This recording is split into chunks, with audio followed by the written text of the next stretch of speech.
I am Shelley, 34 years old, and just a few days ago, the passion I'd poured my entire heart and soul into would become my greatest source of pain. The educational app I had quietly devoted years of sleepless nights and relentless effort to had finally sparked the kind of excitement investors dreamed about. But rather than celebrating, I was dreading. Because the success I'd hidden away, the project I'd protected from the prying eyes and dismissive sneers of my family, was about to become the center of bitter conflict at our annual family dinner, when my sister, Candace, demanded I publicly justify my life choices. My refusal earned me a humiliating ultimatum from Candace, her voice icy and sharp. "You're an embarrassment, Shelley. We're tired of carrying your weight." I watched as my parents silently nodded, the verdict clear in their cold gazes. "Grow up and join reality, or you're done," Candace hissed as the room watched intense silence. I didn't break down as they'd anticipated. Instead, the bitter sting of their rejection sparked something powerful within me. A clarity, a rebellion, an awakening. My decision to stand firm in my truth would reshape our family forever. But before I tell you how the cruelest betrayal became my greatest victory, let me know where you're watching from, and hit subscribe if you've ever overcome something for your family, because you have no idea what they'll do once they discover the real Shelley beneath their judgment. To understand why this betrayal hurt so deeply, I should start from the beginning. Growing up, the standards were always crystal clear. My family measured success strictly by appearances and possessions. My father, Gordon, was a self-made real estate tycoon with ruthless precision and an obsession with status. My mother, Belinda, spent her days curating the perfect social image, hosting glamorous charity galas not from compassion, but as thinly veiled displays of wealth. Then there was Candace, my younger sister, the family's golden child. Candace had effortlessly mastered the art of charming everyone around her, collecting accolades and attention like trophies. She had a knack for appearing effortlessly accomplished, though beneath her polished exterior lay a calculated ambition driven purely by greed. My parents adored her, lavishing praise and indulgent gifts as if she were royalty. And then there was me. Shelley, the quiet disappointment, the awkward outsider whose passion for special education was met with puzzled looks and barely concealed embarrassment. My family's discomfort was palpable, as if kindness and compassion were unfortunate flaws to be hidden away, rather than virtues to embrace. As a child, I learned quickly to stay out of the spotlight. As a teenager, I perfected the art of invisibility. Yet, despite their dismissiveness, I quietly nurtured my passion. My classroom became my sanctuary, filled with the laughter and triumphs of children whose value could never be measured by superficial standards. Each small victory, a child's first confident sentence, a breakthrough in emotional connection, felt deeply meaningful, far beyond the shallow victories my family celebrated. I knew my work mattered, even if they never would. But things changed dramatically one afternoon 3 years ago, when one of my students, a bright, energetic boy named Dylan, struggled with traditional communication and desperately needed a breakthrough. That day, I envisioned something transformative, an educational app that could bridge gaps, empower children, and revolutionize special education itself. It seemed audacious, even impossible, yet the idea burned in my heart, demanding attention. The path forward became clear. If no one else could see these children's worth, I would show them. The only problem was my family. If they discovered this bold, unconventional venture, I knew they'd scorn me mercilessly, reducing my dreams to naive fantasies. So I made a critical decision. I would build this dream in secret, quietly, patiently, determinedly, hiding it from their judgmental eyes until it was undeniable. And build it, I did. Late nights, weekends, painstaking trial and error. Slowly, quietly, the app blossomed, earning acclaim from respected educators, early adopters, and visionary investors. But, as my hidden triumph grew closer to life-changing success, my family's disdain intensified. They saw only my modest teacher's salary, my worn-out shoes, my humble apartment, tangible proof to them of my supposed failure. Now, with our dreaded annual dinner looming, I felt a wave of nauseating anxiety. The timing couldn't be worse. The same week my family planned to confront my failures, my secret company was poised to close a multi-million-dollar investment deal, one that would undeniably validate my choices and silence every biting criticism they hurled. Yet even as vindication waited around the corner, I dreaded stepping into their glittering world, knowing their disdain would greet me at the door. This year, though, something felt different, an undercurrent of tension, a sense that the stakes were higher. Candace had hinted at some announcement, her voice thick with smugness, and I sensed the trap she'd prepared.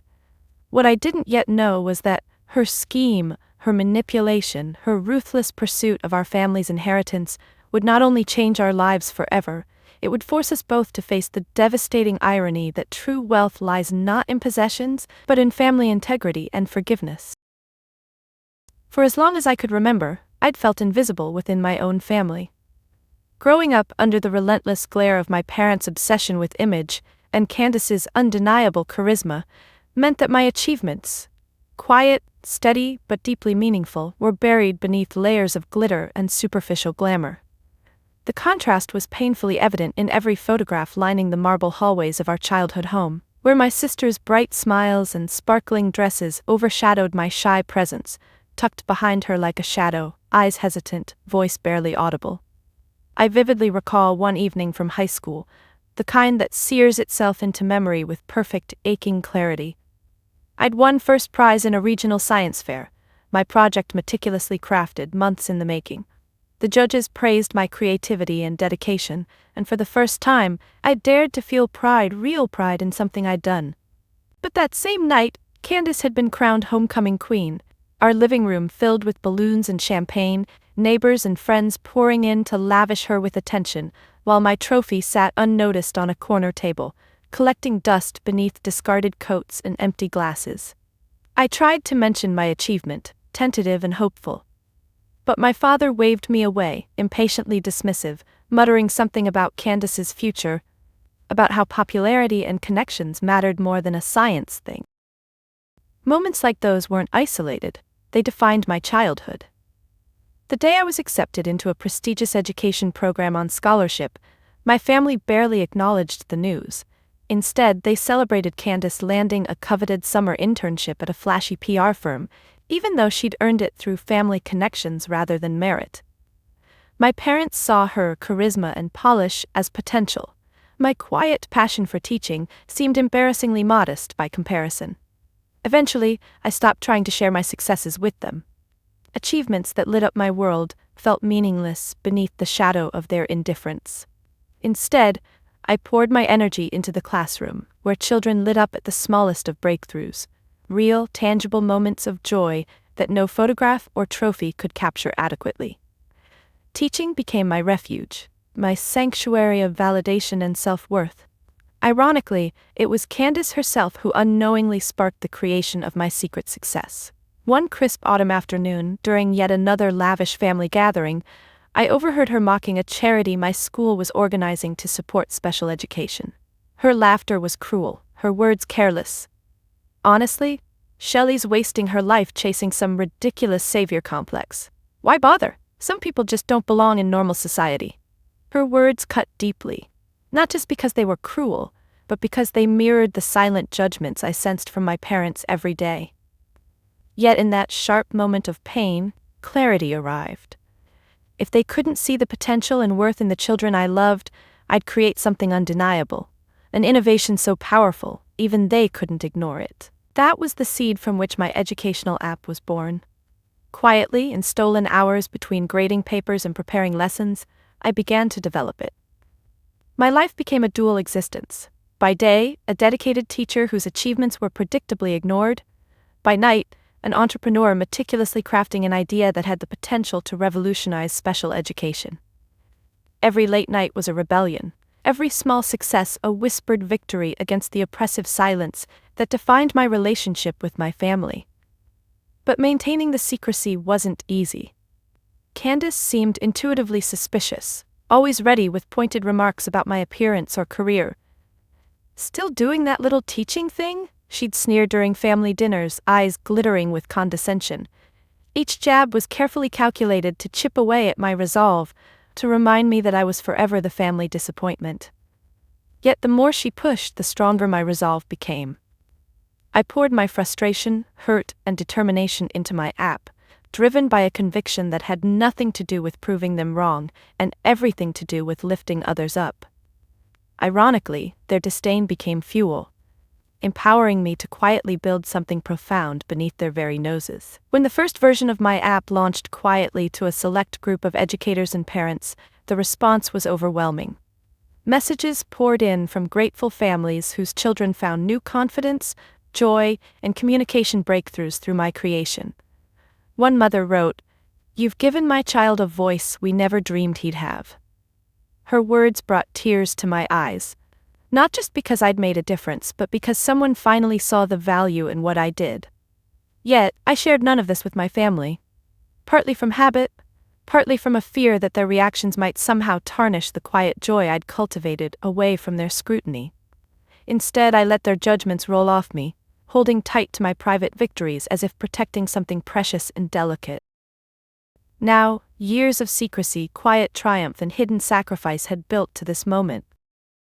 My app was about to transform from a private miracle to a public phenomenon, attracting major investors and the attention of industry leaders. But as success loomed closer, so did the family dinner, the event that felt less like tradition and more like a dreaded ritual of judgment. I knew Candace had something planned, her smug hints clear. She reveled in my discomfort, certain she held the upper hand. She had no idea how deeply mistaken she was, or how swiftly her scheme would unravel when the hidden truth exploded into the open. The moment I first envisioned my educational app, it felt like lightning striking in slow motion, powerful, clear, and electrifyingly bright. It was a gray afternoon, the kind that makes classrooms feel cozy despite the chill outside, and Dylan was struggling again. I knelt beside his desk, watching frustration wrinkle his small brow as he grappled with the task of communicating his thoughts clearly. His eyes filled with tears of defeat, and he stared down at his hands as if they had betrayed him. "Hey, Dylan," I whispered softly, gently touching his shoulder to draw his eyes back to mine. "It's okay. We just haven't found your words yet, but they're in there, I promise." He looked up at me, doubtful yet hopeful, the kind of hope that children only dare when trust is absolute. In that instant, I felt a fierce protectiveness, and clarity so profound it took my breath away. Dylan didn't need to change, the world around him did. If the tools to help him communicate clearly didn't exist, I would create them myself. From that day forward, the idea grew, taking shape quietly in my imagination. But dreaming it was one thing, building it into reality was another. I was no tech genius. I was just a dedicated teacher with a bold dream and an even stronger stubborn streak. Still, I began my quiet, determined journey. Night after night, after my classes ended and lesson plans were graded, I dove into books, tutorials, and endless courses on app design and development. I learned to code, stumbling through errors that left me staring blankly at a screen in frustration. Every setback felt like a voice whispering, one that sounded suspiciously like Candace, saying, "You don't belong here. Who do you think you are?" But Dylan's hopeful eyes always flashed through my mind, silencing my doubts. Slowly, my vision began taking shape. The app wasn't flashy or superficial like the kinds of products my sister would have admired. It was deeply practical and quietly brilliant, blending intuitive design with cutting-edge accessibility features, giving voice and confidence to children who struggled with traditional learning environments. I remember the sleepless weekend when I first shared a prototype version with my closest friend Leela, an occupational therapist whose warmth and honesty had been a beacon for me since college. She tested the app herself, then called me in the middle of the night, her voice tight with emotion. "Shelley," she said softly, voice shaking, "you have no idea what you've done. This isn't just good, it's life-changing." Lila wasn't one for empty praise, and her words washed over me like sunlight through storm clouds. For the first time, I realized my quiet, solitary labor was blossoming into something powerful and real. But still, I kept it hidden from the family, whose judgment would have smothered it in cynicism. Then, one evening, about a year after the prototype launched privately, an unexpected email landed in my inbox, stunning me into speechlessness. It was from a well-known educational investor, a figure I respected immensely, but had never imagined noticing my modest creation. "I came across your app through word of mouth," he wrote. "The reviews are compelling. Can we talk?" My heart pounded as I typed my response, scarcely believing the conversation was real. Our first meeting was a whirlwind, his enthusiasm matching mine as he outlined the potential for growth, impact, and scale. Soon a small team of dedicated professionals joined me, each of us driven by the shared vision that had started in a single moment of clarity beside Dylan's desk. Together, we quietly refined the app, expanding its capabilities and enhancing its reach. Yet, even as it grew, I guarded my secret fiercely, afraid that sharing it prematurely with my family might somehow taint or diminish the pure joy it gave me. I knew they wouldn't see the beauty in what I'd built. They'd see only the revenue potential, the glamour, the surface-level validation they prized above all else. Candace in particular seemed to sense I was hiding something. Her pointed questions grew sharper, her scrutiny relentless, as if she resented the very idea of my happiness. "You're acting so secretive, Shelley," she'd mock, her lips twisted in a condescending smirk. "What are you hiding? Or is it too embarrassing even for you?" Yet every barb, every veiled insult only strengthened my resolve. They'd spent years convincing me I was invisible, insignificant, and weak. But the app became my silent rebellion, proof that their dismissiveness couldn't define me. With each small victory, each grateful parent, every child who found their voice through my work, my confidence quietly blossomed. I wasn't chasing their approval anymore. I was building something far more valuable. And now the secret I'd nurtured in shadows was poised to burst forth into dazzling reality. Major investors stood ready to fund the next phase of expansion, promising a future brighter than I'd ever imagined. The news would go public any day, inevitably reaching my family and shattering their narrow perceptions of my worth. But before that moment arrived, the family dinner loomed large, promising confrontation, cruelty, and a confrontation carefully orchestrated by Candace. My hidden triumph was nearing its climax, poised perfectly on the precipice of revelations. I knew Candace had planned something, her smug confidence was unmistakable, but she had no idea she was about to set in motion her own downfall. The irony was brutal and yet strangely fitting. She'd soon discover, painfully, that true wealth lay far beyond inheritance or possessions. It lay in a truth she would never willingly accept, but one she could no longer avoid. I stood in front of my bedroom mirror, straightening my modest blue dress, feeling more nervous tonight than I had ever been in my entire life. It was the eve of what promised to be the most important week of my professional existence, yet anxiety churned in my stomach. Not about the multi-million-dollar deal pending for my app, but about stepping foot into my parents' house again. The irony was bitter. I'd spent years quietly building a groundbreaking venture poised to transform countless lives, yet here I was, shaking at the thought of facing my own family. I smoothed back a stubborn lock of hair, catching my reflection's uncertain gaze. How could one dinner, one annual ritual of judgment and passive-aggressive cruelty have such power over me? Because it wasn't just any dinner. It was a ritual carefully designed by Candace to reinforce her place at the top, to flaunt her control, and remind me, with every carefully chosen barb, exactly where I belonged in our family's twisted hierarchy. A familiar vibration buzzed in my hand. A text from Lila flashed onto my screen. "You've got this, Shelley. Don't let them define you anymore." I swallowed hard, my heart buoyed by her words even as my pulse quickened with dread. Taking a deep breath, I typed back, "Thanks. Wish me luck." As I arrived at my parents' sprawling, immaculate estate, the perfectly manicured gardens and glittering windows felt cold and unwelcoming, more museum than home. The front door swung open before I reached it, revealing Candace in a shimmering designer dress, eyes glittering with something between amusement and disdain. "Well, Shelley," she purred, leaning in for a perfunctory air kiss, her voice dripping with false warmth. "Still dressing like you're hiding from the world, I see." I forced a calm smile, refusing to give her the satisfaction of reacting. "Nice to see you too, Candace." Inside, the expansive foyer buzzed with conversations and laughter. Familiar faces from my parents' circle, all radiating polished superficiality. My father stood at the center, holding court with his usual commanding presence, and my mother hovered nearby, orchestrating social interactions like a maestro. Neither even glanced in my direction.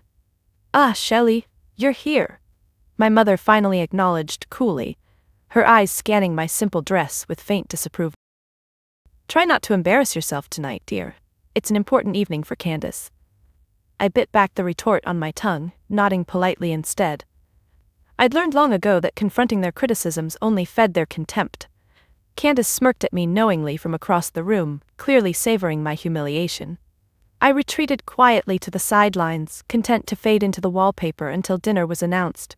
It wasn't hard, I'd perfected invisibility long ago. The room filled quickly, swirling with chatter about investments, vacations, and Candace's latest career achievement, a promotion secured through a blend of nepotism and calculated charm. I smiled politely at anyone who accidentally caught my gaze, counting the minutes until escape.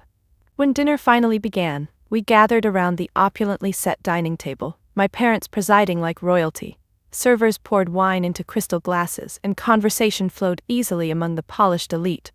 Candace, seated prominently beside our father, relished the spotlight as usual. "So, Shelley," my father finally spoke, fixing his sharp gaze upon me. The table fell quiet instantly, sensing an opportunity for spectacle. "Candace tells me you're still stuck in that teaching job. Planning to grow up anytime soon?" A ripple of laughter danced around the table, each chuckle slicing through me. My cheeks flushed hot, embarrassment blending with quiet anger. But before I could respond, Candace leaned forward eagerly, eyes glinting. "Actually, Dad," she interjected sweetly, "Shelley's clearly hiding something from us. She thinks we're not sophisticated enough to appreciate whatever little project she's playing at." Her voice turned coldly sharp. "Or maybe you're just ashamed of yourself, Shelley?" Every gaze turned toward me, expectant and judgmental. Candace's accusation hung in the air, twisted and venomous. My stomach tightened painfully. "I'm not ashamed," I replied steadily, meeting her eyes without flinching. "Some things are simply more important than chasing superficial status." Candace laughed mockingly, nudging our father conspiratorially. "Hear that? Shelley's still pretending she's above the rest of us. Maybe it's time she faced reality." My mother shifted uncomfortably, avoiding my eyes. I sensed something brewing beneath Candace's theatrics, a trap meticulously planned, a humiliation designed specifically for tonight. Candace had always been manipulative, but tonight felt different, more ruthless, as if everything she'd schemed hinged on this very moment. "I think it's time," Candace announced dramatically, lifting her glass as though delivering a toast. "Shelley, we've tried so hard, but you've refused to grow up or join the real world. Mom and Dad agree, it's time for tough love." My father cleared his throat, his voice solemn, as though delivering a eulogy. "Shelley, we're done indulging your childish whims. You've chosen this path. You're officially cut off from the family inheritance." A stunned hush settled over the table, broken only by Candace's satisfied smirk. The announcement felt like a physical blow, my breath catching painfully in my chest. Even after a lifetime of rejection, this public humiliation felt devastatingly personal. My heart thundered painfully, eyes hot with unshed tears. The room blurred for a moment, but something inside me tightened, a familiar, quiet strength stirring beneath the pain. They thought they'd broken me, but they couldn't have been more wrong. What none of us knew, sitting frozen at that table, was that a single call, one I'd receive moments from now, would shatter their carefully constructed reality. A call revealing the magnitude of my secret success, dramatically reversing the narrative they'd crafted for. Candace had orchestrated tonight's cruelty perfectly, but in doing so, she'd set the stage for her own dramatic downfall. And in the brutal irony that was about to unfold, we'd both discover the painful truth she'd spent her life denying. True wealth was something she'd never be able to claim by force. The silence at the table hung like a blade poised above my throat, each heartbeat a deafening echo in my ears. Candace's triumphant smirk glowed in the candlelight, and my parents' cool indifference was almost worse, as if I were merely an inconvenient detail to brush aside. Humiliation burned in my cheeks, my hands trembling slightly beneath the table. Around me, our guests murmured quietly, uncomfortable yet intrigued by the family drama unfolding before them.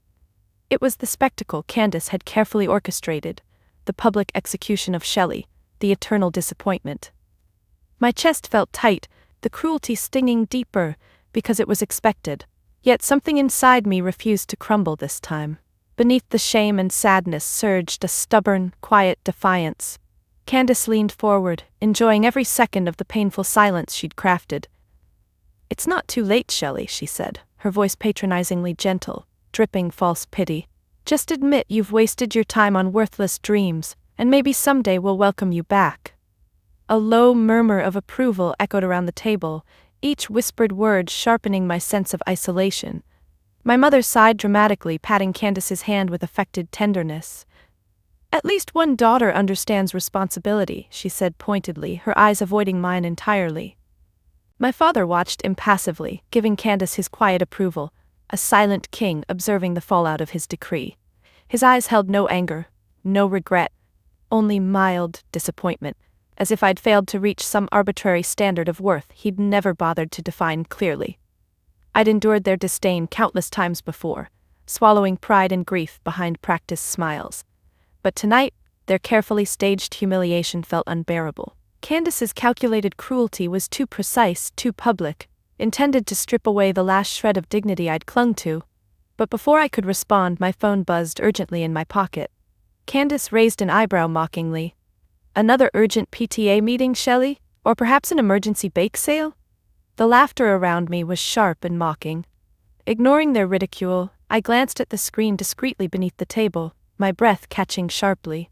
It was Lila, calling repeatedly, her messages flashing in rapid succession. "Pick up now! It's huge!" Heart-hammering, I stood abruptly, excusing myself politely but firmly. Candace's mocking gaze followed me, a sneer on her lips. "Always running away," she whispered loud enough for everyone to hear. I stepped into the hallway, my pulse racing. Lila's voice erupted from the phone, excited and breathless. "Shelley, it's happened. The investors confirmed the deal. They're tripling the funding. This is huge. You're officially heading a multi-million-dollar venture." My knees nearly buckled beneath me, disbelief mingling with joy. "Are you serious?" I managed weakly, voice trembling.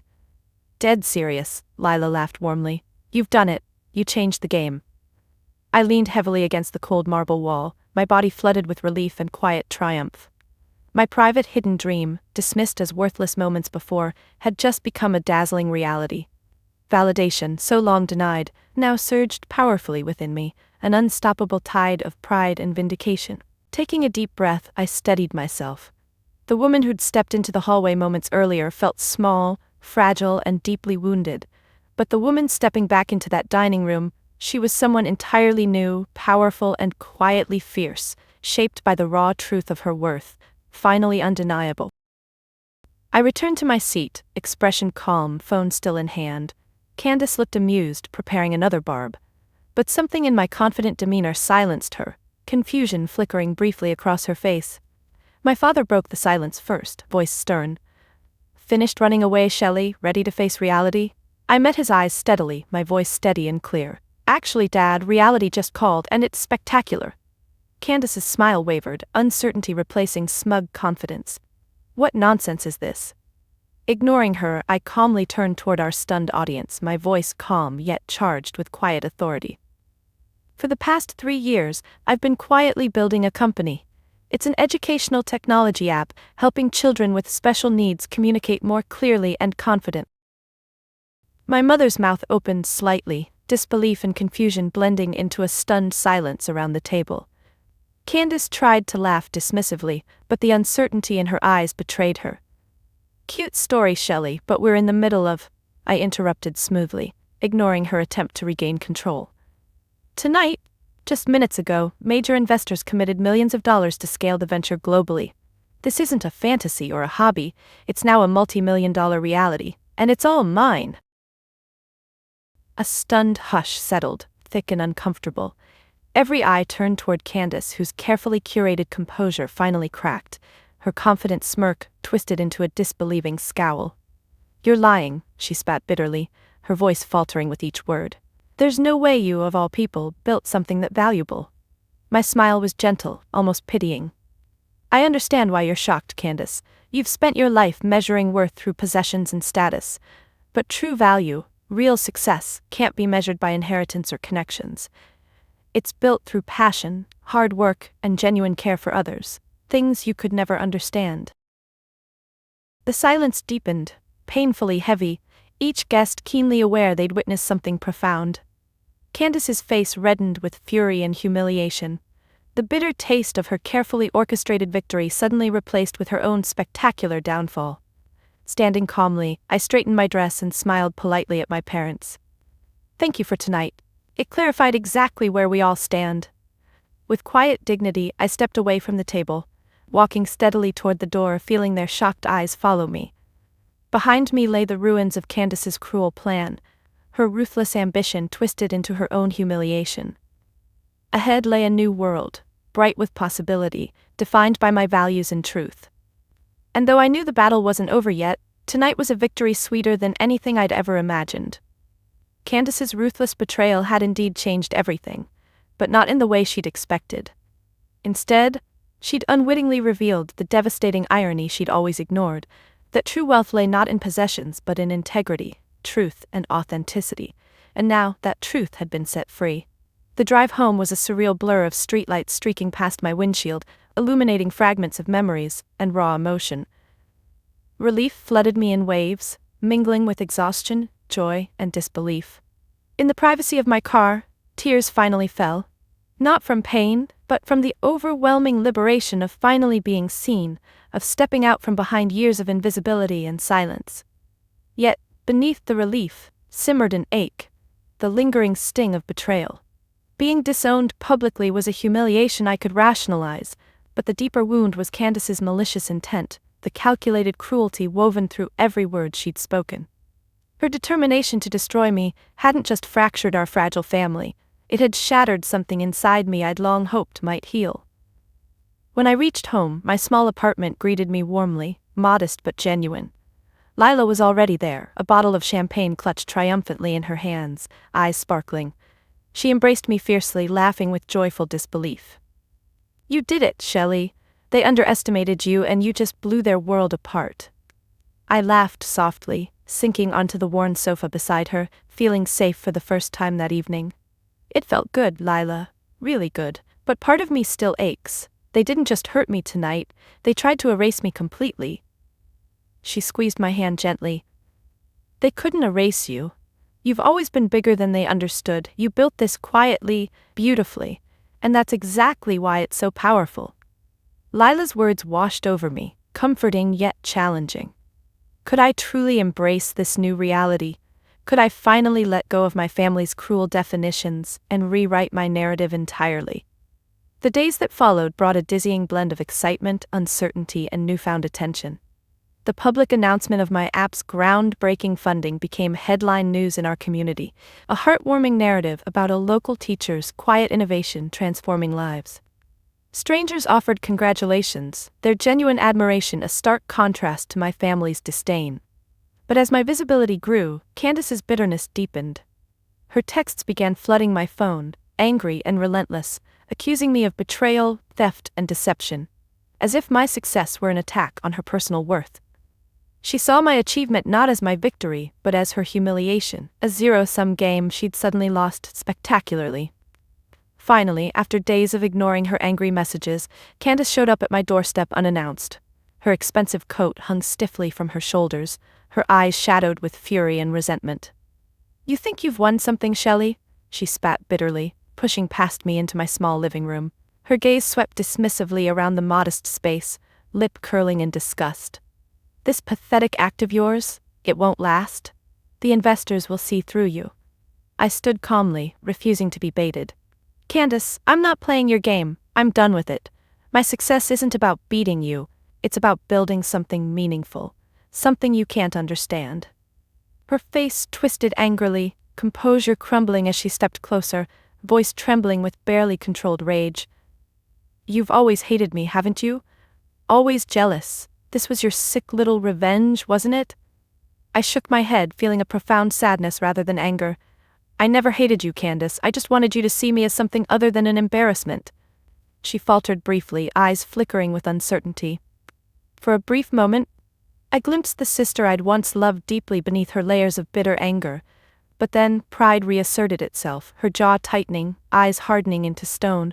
"Mom and Dad will never forgive this. You've destroyed the family." A quiet determination filled my chest as I met her gaze steadily. "Our family was already broken, Candace. You broke it every time you chose appearances over genuine connection, every time you chose wealth over integrity. She flinched, eyes suddenly glassy with unspoken hurt. You really think you're better than me? No, I said quietly, voice gentle but firm. I'm not better. I'm just done pretending to be someone I'm not. You tried to erase me. You tried to humiliate me publicly thinking you'd break me, but you only revealed who you really are, Candace, and who I've always quietly been. She stared silently, anger and grief wrestling visibly within her. Finally, she stepped back, her voice low and shaky. You'll regret this. I already regret losing the sister I thought I had, I whispered sadly, but I don't regret finally choosing myself. She turned sharply, her heels clicking bitterly against the floor as she stormed out, slamming the door behind her with a sharp finality. Silence fell heavily, the air thick with the residue of confrontation. Sinking onto the sofa, I exhaled deeply, feeling an unexpected peace settle into my bones. Candace's words echoed sharply, yet they no longer held power over me. Tonight had finally forced me to confront the truth I'd avoided for too long. Candace would always see love as transactional, worth as conditional, success as competition. I'd spent years seeking validation from a family whose values I'd never shared. Now, finally freed from their grasp, I could reclaim my own narrative, my own life. Yet even as quiet triumph filled me, sadness lingered. Candace was right about one thing. The family I'd known, however flawed, was gone forever. But maybe, I reflected softly, something better could grow from its ruins. Maybe genuine, unconditional connections were still possible, just not in the places I'd always sought them. That night, alone yet not lonely, I fell asleep more peacefully than I had in years. Candace's betrayal had stripped away my illusions, leaving me raw, yet clear-eyed. Her cruelty had forced a truth upon me that, painful as it was, set me free. And in the stark aftermath of the drama she'd unleashed, I was finally ready to build something genuine, on my terms. The days after Candace stormed out of my apartment passed in a whirlwind, blending moments of intense satisfaction with unexpected pangs of grief. Her cruel words still echoed faintly in quiet moments, yet the glow of my newfound success softened their sting, grounding me firmly in a truth I'd long denied myself, the recognition of my own worth. Then, early one crisp morning, a sudden unexpected phone call snapped me awake. The screen flashed my mother's name, a jarring sight that instantly knotted my stomach. Shelley? Her voice trembled, tentative and uncertain, a tone I'd rarely heard her use. We need to talk. It's urgent. I hesitated, wary. What happened? A shaky pause. Then a quiet sob slipped through, startling me into alarm. It's Candace. She's lost everything. My heart froze, confusion racing through me. Candace, always so polished, so carefully untouchable, had fallen. The irony was painfully clear, yet it brought no satisfaction, only a cold dread. Tell me, I urged gently, already bracing for the worst. Candace got herself entangled in some terrible financial mess, my mother whispered bitterly. She was trying to impress your father, prove herself to him, but she borrowed against the inheritance, Shelley, risked it all. She was conned, and the money's gone. My mother's voice cracked, raw grief layered with profound disappointment. I imagined her sitting stiffly in the cold grandeur of her empty mansion, the glossy veneer she'd spent years carefully maintaining suddenly shattered. How could this happen? I asked quietly, genuinely stunned. Candace's ruthless ambition had finally caught up with her, but instead of feeling satisfaction, I felt only a deep sadness. She was trying to outshine you, my mother admitted bitterly, words thick with regret. She was so angry after that dinner, determined to prove you wrong, to prove all of us wrong. Now she's destroyed everything. Her confession stunned me into silence. Candace's downfall was driven by the very rivalry I'd always refused to acknowledge, one she'd cultivated with ruthless precision, one my parents had quietly encouraged. What happens now? I finally whispered, feeling profoundly conflicted. My mother hesitated, breathing raggedly. Your father won't speak to her. She's lost more than the money, Shelley. She's lost our trust, her reputation. She's lost herself. My heart twisted painfully. Candace, who had tried to crush me beneath the weight of humiliation, now faced a reality she'd never imagined possible. In her ruthless pursuit of wealth and status, she'd overlooked the fragile nature of the very things she'd always valued most. I'll call you back, I murmured softly, disconnecting slowly, needing space to process the shocking turn of events. Later, pacing quietly through my small apartment, I grappled with mixed emotions: sadness, anger, disbelief, and strangely, guilt. Candace's ruthless manipulation had caused so much pain, yet the thought of her facing ruin felt unbearably bleak. Was it possible to grieve for someone who had deliberately hurt you? My phone buzzed again, startling me. Lila's calm voice greeted me gently. "I heard, Shelley. Are you okay?" I exhaled deeply, letting out tension I hadn't realized I was holding. "Honestly, I'm not sure." She paused thoughtfully. "It's ironic, isn't it? Candace thought tearing you down would elevate her, but all she did was expose her own emptiness, her own desperation." "I don't know how to feel about it," I confessed, voice quiet. "Part of me thinks this is exactly what she deserves, but another part aches for her. Is that foolish?" "No, it's human," Lila said simply. "Candace weaponized your empathy, but it's still your greatest strength. You can feel compassion without excusing cruelty." Her words steadied me, clarity gradually returning. Candace had orchestrated her own downfall, driven by envy and insecurity.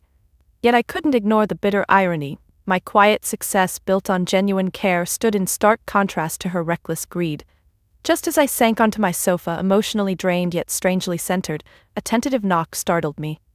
Opening the door slowly, I found Candace standing on my doorstep, pale, disheveled, eyes swollen with shame and desperation. "Shelley," she whispered, voice breaking into a sob as she crumbled into tears. I didn't know where else to go. I stood frozen for a moment, heart hammering painfully. The sister I'd both loved and resented stood broken before me, pride stripped away, finally honest in her vulnerability. In that instant, the carefully constructed walls between us began to fracture. Quietly, I opened the door wider, stepping aside without a word. Candace entered hesitantly, collapsing onto the couch. The silence stretched between us, heavy and raw, until she finally spoke, voice barely audible. "I ruined everything," she whispered hoarsely, tears slipping down her cheeks. "I tried to prove you wrong, to prove I was better. But now," her voice cracked, eyes pleading for forgiveness she couldn't verbalize, "I don't know who I am anymore." I moved slowly to sit beside her, my anger dissolving into quiet empathy. "Candace, you spent so much time defining yourself by things that don't matter. You've hurt me terribly, but mostly you've hurt yourself." She stared down at her trembling hands, voice choked with regret. "Can you forgive me?" I exhaled deeply, feeling the weight of years shift subtly inside me. Forgiveness wasn't easy, not after all she'd done, but watching her genuine remorse and vulnerability, I realized bitterness served neither of us. "Forgiveness isn't a switch I can flip." I finally replied softly, honestly, "But maybe we can start healing." She looked up slowly, hope faintly flickering in her exhausted eyes. "You'd really give me another chance?" I took a deep breath, feeling both fear and possibility mingling inside me. "I don't know where we go from here, Candace, but I do know we can't rebuild without honesty, humility, and real change." She nodded slowly, understanding dawning. For the first time beneath the wreckage of her pride and ambition, I saw genuine acceptance, of herself, of her mistakes, of her need for redemption. Candace's ruthless betrayal had shaken our family to its core. Yet in the ruins of her ambition, a fragile possibility emerged, a chance for healing, authenticity, and perhaps, finally, genuine connection. The irony was devastating yet beautiful. By breaking us apart, she'd unknowingly created space for something real to grow. In the weeks that followed Candace's collapse into my life, a quiet but profound shift began to unfold. My once fractured relationship with her cautiously approached the tentative, delicate boundaries of healing. It wasn't simple, or even entirely comfortable, but it felt real, raw, and finally honest. The day after Candace arrived at my doorstep, looking defeated and utterly broken, she confessed the full scale of her financial disaster. The inheritance she'd obsessively pursued had vanished overnight, drained away by a sophisticated investment scam targeting wealthy, status-driven socialites. People exactly like Kim. She sat at my modest kitchen table, her hands trembling around a mug of tea, and recounted her downfall with a quiet humility I'd never seen before. "I'm so ashamed, Shelley," she whispered, her voice a fragile thread. "I became everything Dad and Mom wanted, cold, ruthless, obsessed with status, and it destroyed me. All I cared about was proving you wrong, proving myself better." Her honesty stunned me, yet also opened a fragile door for connection. "Candace, I never wanted to compete. I just wanted you to see me as enough." She looked at me then, eyes glassy with genuine remorse. "You were always more than enough. I was just too blind to admit it. I've spent my whole life chasing things that never mattered. Now I have nothing." "Not nothing," I said quietly, gently touching her hand. "You have this, a chance to finally be authentic, real." Her eyes filled again with tears, not of despair but tentative hope. "Do you think we can ever really move past this?" I took a deep breath, speaking honestly. "I think we can, but it'll take work, real, vulnerable work from both of us." In the weeks that followed, Candace slowly began rebuilding herself, piece by painful piece. She left behind her lavish apartment, selling off her expensive wardrobe and accessories, shedding layers of superficiality she'd once clung to desperately. The glitzy circles she'd cultivated quickly vanished, leaving behind only echoes of false admiration. Her once glamorous life, constructed on empty foundations, had crumbled entirely. Meanwhile, my own life surged forward, grounded firmly in authenticity. My app's success attracted media attention, community support, and national recognition. I found myself invited to speak at conferences, workshops, and classrooms, sharing my story, one that resonated deeply with countless others who had quietly struggled beneath the shadow of family expectations and superficial standards of success.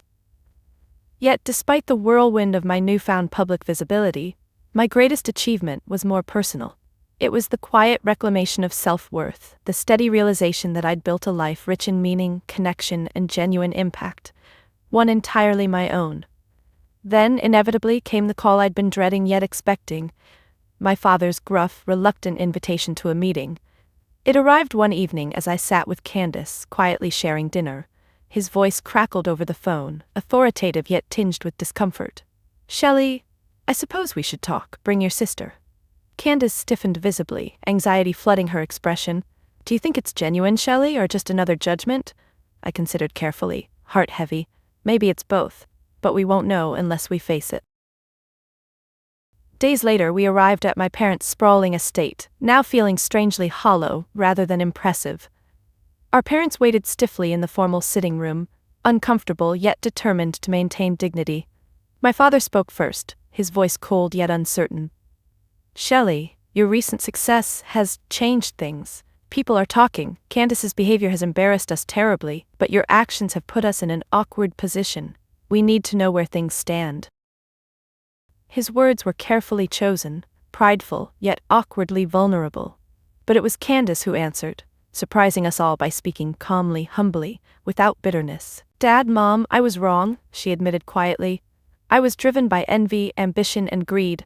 I betrayed Shelley because I thought her kindness made her weak. But she's stronger than any of us, stronger than I ever imagined. Her success is real, genuine, and deserved." My parents stared silently, clearly stunned by her honest vulnerability. Candace looked at me briefly, her eyes communicating quiet support before continuing softly. "I don't expect forgiveness easily. I've hurt all of you terribly, but I won't continue pretending this family was ever healthy. Shelley found strength without us. Maybe we can finally learn something from her." Her words echoed powerfully, leaving my father momentarily speechless. My mother, voice trembling slightly, finally broke the silence. "Shelley, we misjudged you terribly. Candace's downfall has forced us to reconsider everything. We're deeply sorry." I exhaled deeply, feeling the weight of years begin to ease slowly from my chest. "I appreciate your honesty," I said quietly, voice steady. "But I also know we can't pretend nothing happened. Things can't return to how they were, nor should they." My father's gaze softened slightly, voice tinged with unfamiliar humility. "What would you suggest then?" I spoke gently but firmly, voice clear. "Boundaries, honesty, real respect. If we're going to rebuild as a family, it'll be on entirely new terms, built on authenticity, not status, on genuine connection, not competition." Candace nodded silently beside me, her agreement a powerful statement in itself. My parents exchanged quiet looks, uncomfortable yet finally open to change. The silence stretched, thick and expectant, until my father nodded slowly. "Agreed," he said simply, his voice gruff yet sincere. As Candace and I left the house that evening, walking side by side into the cool night air, a profound calm settled between us, a cautious yet undeniable peace. Do you think they meant it? Candace asked softly, voice tinged with fragile hope. I think they finally saw what really matters, I replied gently. But rebuilding trust will take time, we'll all have to learn to be something new together. She nodded thoughtfully, quiet and reflective. Shelley, thank you for giving me another chance. I squeezed her hand gently, heart warm despite the scars still healing. You gave yourself another chance, Candace. You chose authenticity over appearance. That's something worth celebrating. We walked quietly through the darkness, stars glittering brightly overhead, guiding us forward, step by cautious step. Candace's ruthless betrayal had once felt like a devastating end. But tonight, beneath the quiet clarity of new boundaries and shared truths, it felt instead like a fragile, hopeful beginning. The irony had indeed been brutal yet beautiful. We'd lost everything we'd thought mattered: status, wealth, and superficial validation, only to discover true wealth was something far more powerful and enduring. Together, finally honest and humbled, we'd begun to reclaim something genuinely precious. A family redefined, built on integrity, forgiveness, and the powerful truth of genuine connection. After that tense but deeply necessary meeting with our parents, Candace and I found ourselves navigating the quiet spaces of rebuilding. The contrast between the toxic atmosphere of that dreaded dinner and the gentle comfort of my chosen family couldn't have been clearer. The walls of my small apartment, once a humble refuge, became a place of renewal, filled not just with the warm presence of friends, but now, cautiously, Candace too.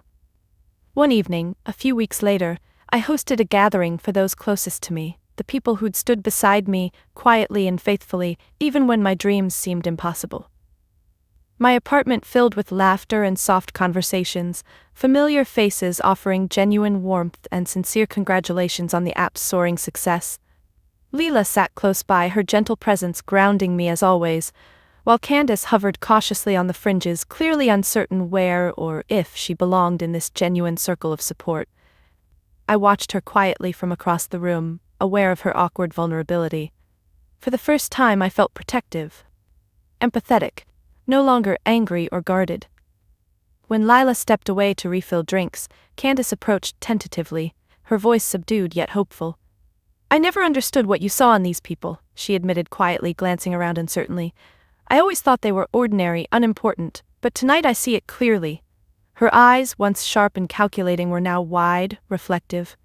There's something here I've never felt, Shelley. Real warmth, no judgment. It's called acceptance, I said softly, smiling gently at her growing understanding. They don't measure worth by appearances or accomplishments, they just value each other. Candace nodded slowly, thoughtful and sincere. I envy you for having this, for finding this. I thought I had everything figured out, but you've always had something real. I touched her arm reassuringly. Maybe you're finally ready to let yourself experience it too. A shy, hesitant smile crossed her face. Vulnerable yet hopeful, a sight I'd rarely glimpsed before. Do you think they could ever accept me, after everything I've done? Before I could reply, Lila appeared at my side, smiling warmly at Candace. Of course we can, she said gently, her voice effortlessly inclusive. Real friendship isn't about perfection, it's about authenticity and willingness to grow. Candace's eyes filled with unexpected tears, her defenses finally dropping entirely. Thank you, she whispered, barely audible but profoundly sincere. I'm tired of pretending. That simple declaration, raw and unfiltered, changed something profoundly between us all. Over the following hours, Candace allowed herself to join the conversations, gradually becoming part of our shared laughter, listening more than speaking, genuinely curious rather than trying to impress or dominate. By evening's end, as everyone said good night, Candace lingered quietly in the kitchen, helping me clear dishes. The silence between us was comfortable, filled with quiet acceptance rather than awkward tension. I finally understand why you fought so hard for your independence, she murmured softly, eyes focused thoughtfully on the water swirling in the sink. You needed to be yourself, fully and unapologetically. I envied that freedom, even as I tried to crush it. I turned gently toward her, voice calm yet firm. Candace, we both grew up in a family that valued wealth and appearance above everything else. You embraced it, I rebelled against it, but we both suffered. Neither path was painless. She nodded, eyes thoughtful. I chased validation because I believed love had to be earned. That success was something you won, not something you felt. But tonight, being around your friends, I realized success isn't a competition, it's a feeling, and I've never felt it until now. Her vulnerability touched me deeply, a genuine breakthrough. Quietly I reached out, squeezing her shoulder gently. Then hold on to that feeling, because it's real and it's yours, you've earned it. She smiled softly, eyes shimmering with quiet gratitude. Can we really rebuild something new, Shelley? Can we truly start over? I took a deep breath, carefully choosing my words. Not start over, but start fresh from this moment forward. It's a choice we make every day. Honesty, trust, acceptance. Candace exhaled slowly, releasing tension she'd carried for years. I want that. I want to be someone different, not who Mom and Dad raised me to be. You already are, I said quietly, smiling gently. Tonight proves it. Welcome to the real world, Candace. It's messy, complicated, imperfect, but it's genuine. We stood quietly, the silence between us filled with newfound comfort. For the first time, I truly saw Candace not as a rival or enemy, but as a sister, flawed yet capable of change, driven by a profound hunger for something meaningful beyond wealth and status. That night, as I lay awake reflecting, I felt a deep sense of peace settling within me. The toxic bonds of our upbringing had begun unraveling, not through revenge or bitterness, but through honesty, empathy, and genuine connection. I'd spent my life quietly yearning for the validation of a family who never understood me, only to discover family wasn't solely defined by blood, but by who genuinely saw, accepted, and supported you. Candace's betrayal had once felt unforgivable, but its painful fallout had triggered something powerful and redemptive, forcing us both to confront our deepest truths. Her ruthlessness had exposed our family's emptiness, leaving space for something entirely new, real, vulnerable connection to take root. The irony felt profound yet deeply satisfying. Candace, in her fierce drive to destroy, had inadvertently helped us discover something truly valuable. Genuine family, chosen by heart rather than obligation, built on mutual respect, authenticity, and forgiveness. Tonight, finally, we were beginning to heal. In the weeks and months that followed, I began carefully building the boundaries necessary to protect the new, fragile peace Candace and I had found. Healing wasn't linear. It came in fits and starts, moments of genuine closeness punctuated by awkward silences and cautious distance. But the progress was undeniable, steady, and quietly remarkable. Establishing my boundaries wasn't just about keeping harmful influences at bay, it was about choosing clarity and respect in every interaction. My success had thrust me into public visibility, bringing newfound attention from media, investors, and even old acquaintances who dismissed me for years. Each interaction tested my resolve, forcing me to clarify who deserved my energy and who didn't. Predictably, my parents struggled most with the new dynamic. Accustomed to controlling every narrative, their initial attempts at reconciliation were awkward at best, self-serving at worst. Yet slowly, through patient insistence and clear boundaries, they began adjusting to the new terms I'd set: respect, authenticity, and accountability. One afternoon, my mother appeared unannounced at my apartment door, clutching a bouquet of roses, an uncharacteristic gesture that immediately put me on guard. Her face wore a nervous, uncertain expression I rarely saw from her. "Shelley, can we talk?" Her voice trembled slightly, betraying vulnerability she'd always hidden behind polished elegance. I hesitated, then stepped back, welcoming her cautiously inside. The room filled quickly with awkward tension. She sat stiffly on the sofa, placing the flowers gingerly beside her, clearly unsure how to begin. "I've been reflecting," she started haltingly, fingers nervously twisting her pearl necklace. "Your success, your courage, it made me realize things I never wanted to see. Your father and I created a family built on pride and appearance, never thinking about the emotional cost. We failed you, Shelley, and Candace too."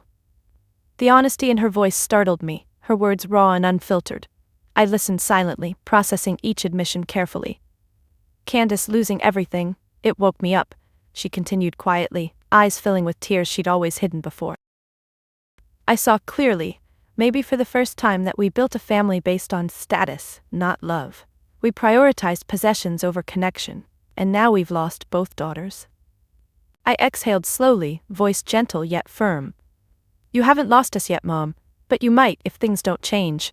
Real healing takes more than apologies, it takes sustained effort, boundaries, and mutual respect. She nodded slowly, genuinely absorbing my words. Your boundaries, these new rules, scare me. But I see now they're necessary. You've always known something the rest of us didn't, that love isn't conditional, and you've proven it. We sat quietly, a tentative bridge forming between us. Mom, the boundaries aren't meant to punish you. They're meant to protect what we've begun healing. Candace is starting to understand this too. We're building something new, not based on who we were, but on who we want to become. My mother looked away briefly, lost in thought, then finally spoke softly. Do you think your father will ever understand?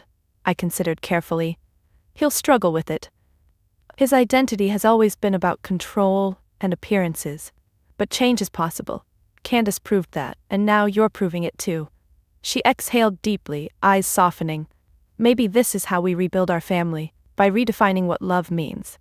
In that quiet conversation, something profound shifted. My mother left shortly afterward, and though our goodbye was gentle, it carried a weight neither of us ignored. A cautious commitment to genuinely change. Meanwhile, Candace began shaping a new identity as well. Her journey was slow and difficult, a daily practice of humility, honesty, and gradual self-forgiveness.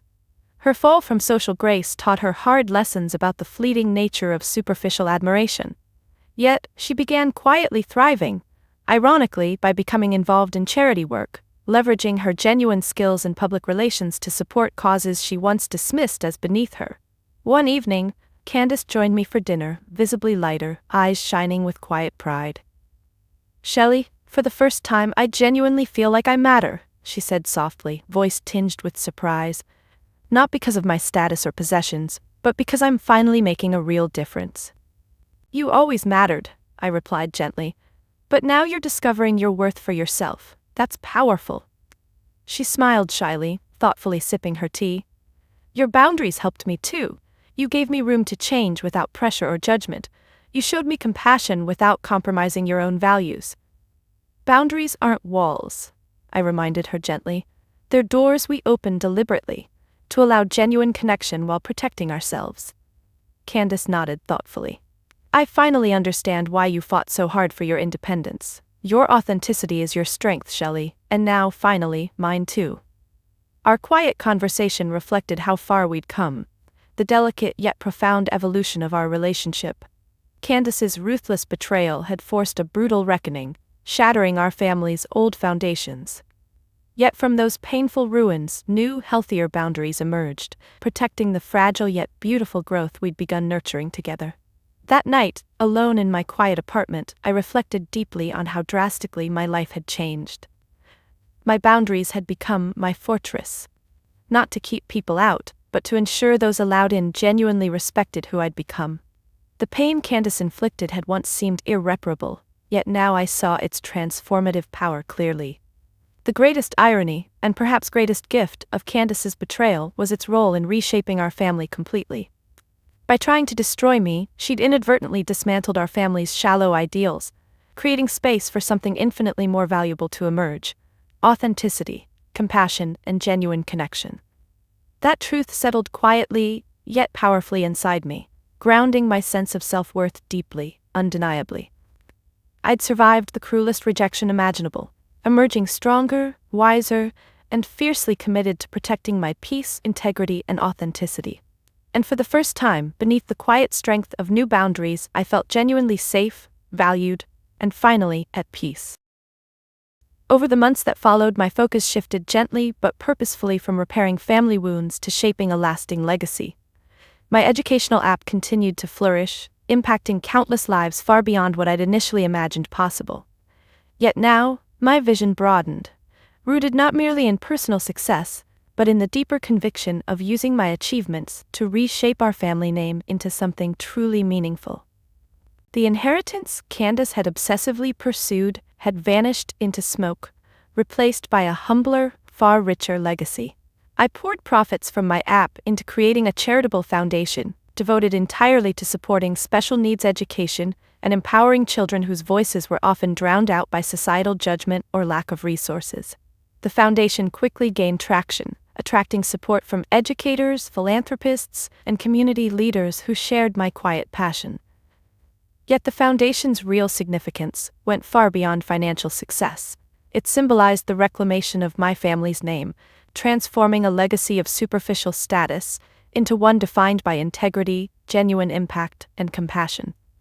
One afternoon, standing before an audience gathered at the opening ceremony for the Foundation's first educational center, I took a deep breath, feeling profoundly grounded in the power of the moment.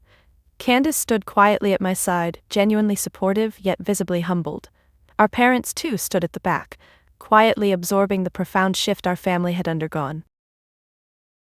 My family's name, I began softly yet firmly, was once defined by status, wealth, and appearances, but today, we're redefining what legacy truly means, not by the size of our bank accounts or the prestige of our social circles, but by the genuine impact we have on those around us.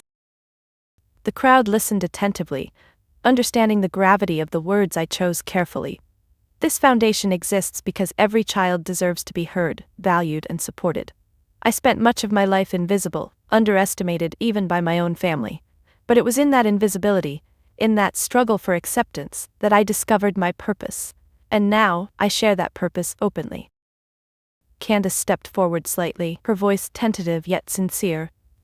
Shelley taught me that true worth isn't measured by what we possess, but by what we give to others. She built this quietly, humbly, and it's the most powerful legacy our family will ever have. Our eyes met briefly, a quiet acknowledgement of how far we'd both come. The applause that followed filled the room warmly, genuine and heartfelt. Our parents stood silently at the back, moved, yet visibly humbled, by witnessing the transformation of their daughters from bitter rivals into partners in something far greater than either had imagined. In the days that followed, letters, emails, and messages poured in, stories from parents whose children found their voices through the app, educators who'd finally felt empowered, communities inspired by the Foundation's example. Each story was quietly validating, a powerful reminder that true success was rooted in genuine care and compassion, not in status or recognition. Yet the most meaningful validation came quietly, privately, late one evening when my father unexpectedly visited my apartment. He stood uncertainly in the doorway, his imposing figure softened by visible humility. "Shelley," he began gruffly, avoiding my eyes, voice low and unsteady, "I came to apologize properly. You've taught me something powerful, about success, legacy, and family. I spent my life chasing illusions, pushing you away because I didn't understand you. Now I see the truth clearly." I stood quietly, absorbing his words, deeply moved yet cautiously guarded.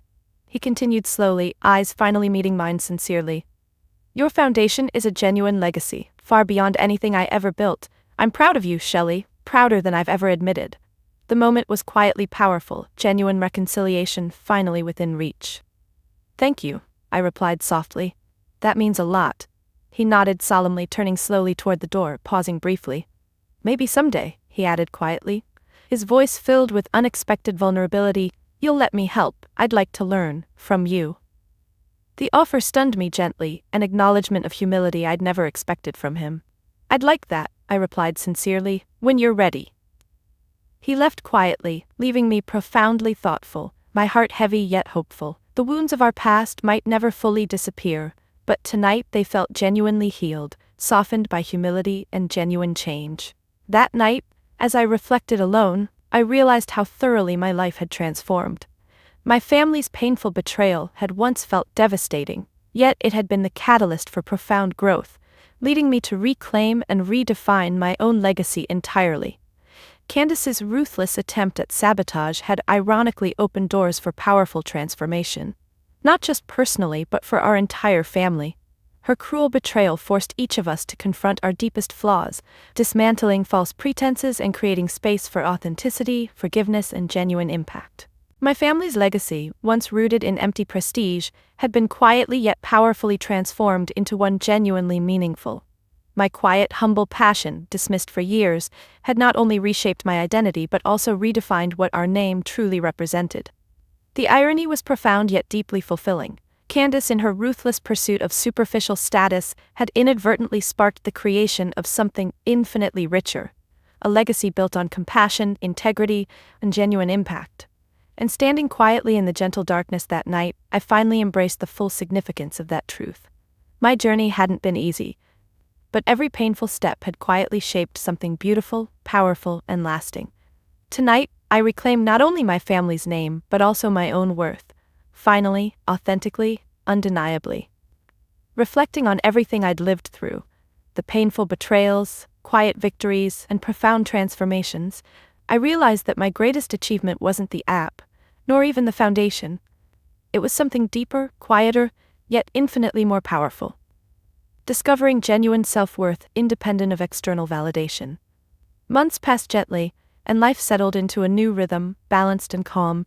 The foundation thrived, and my relationship with Candace, though never flawless, blossomed into genuine respect and quiet companionship. My parents cautiously navigated their new roles, now humbled and reflective, slowly adjusting to the healthy boundaries I'd carefully established. One quiet evening, alone in my apartment, I sat beside the window, reflecting deeply as dusk settled softly over the city. The quiet solitude felt peaceful, reflective, a rare moment of gentle stillness. From this vantage, the chaotic journey I'd traveled felt clear, its painful twists and unexpected turns finally making sense in hindsight. I'd spent so many years quietly desperate for my family's validation, trapped beneath their cruel definitions of success. Candace's ruthless betrayal had felt like the ultimate destruction of everything I'd known, yet now I saw it clearly as the pivotal moment I'd needed. Her actions had shattered my illusions, forcing me to confront my own truth, resilience, and worth. The irony felt profound, even beautiful. Candace had tried to crush me beneath her ambition, yet in doing so, she'd inadvertently empowered me to build something far stronger, authentic self-worth and genuine connection. My heart felt full yet quiet, deeply content in a way I'd never anticipated.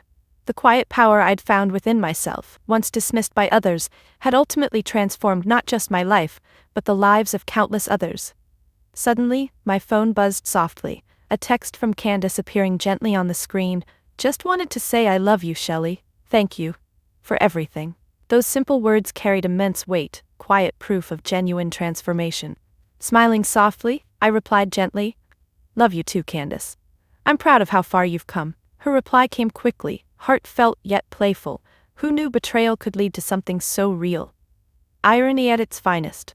Laughing quietly to myself, I knew she was right. Life's deepest lessons were often hidden within its cruelest ironies. Tonight, surrounded by quiet reflection, I finally saw myself clearly, not as the overlooked, undervalued daughter defined by family dismissal, but as a woman defined by quiet courage, authenticity, and resilience.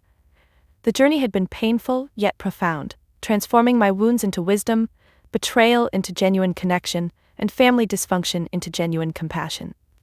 My story, once one of invisibility and quiet pain, had quietly blossomed into something powerful, a narrative of resilience, self-discovery, and authentic triumph. I'd finally broken free of external expectations, reclaiming my identity fully, unapologetically, authentically.